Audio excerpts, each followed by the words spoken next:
से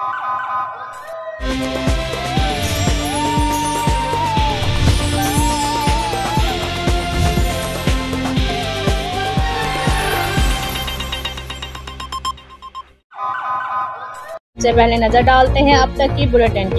जी बिल्कुल। आइस के आदी जनूनी मुलजम अहमद ने चंद रोज कबल अपनी बीवी बच्चों को यरगमाल बनाने के बाद शदीद तशद्दुद का निशाना बनाता रहा। पुलिस ने तवील ऑपरेशन के बाद मुलजम से उसकी बीवी बच्चों को बाजियाब कराते हुए मुलजम को गिरफ्तार कर लिया था। पुलिस तर्जमान के मुताबिक मुलजम को रिकवरी के बाद वापस लाया जा रहा था कि उसने कांस्टेबल से गन छीनने की कोशिश की। इसी कशमकश में गन चल जाने से मुलजम शदीद जख्मी हो गया, जिसे अस्पताल ले जाया गया, लेकिन जख्मों की ताब ना लाते हुए मुलजम अहमद जांबक हो गया। वाज़ा रहे कि मुलजम अहमद ने 24 जुलाई को अपनी बीवी शाहीन, अपने बेटे अली उम्र 6 साल, बेटियों में ईमान फातिमा बाउमर 13 साल, अदन फातिमा बाउमर 10 साल और फातिमा बाउमर 8 साल पर बदतरीन तशद्दुद का निशाना बनाता रहा था, जिसके नतीजे में उसकी 13 साल बेटी ईमान फातिमा की आंख ज़ाया हो गई थी। आइस के आदी जनूनी मुलजम अहमद से बीवी बच्चों को बहफाजत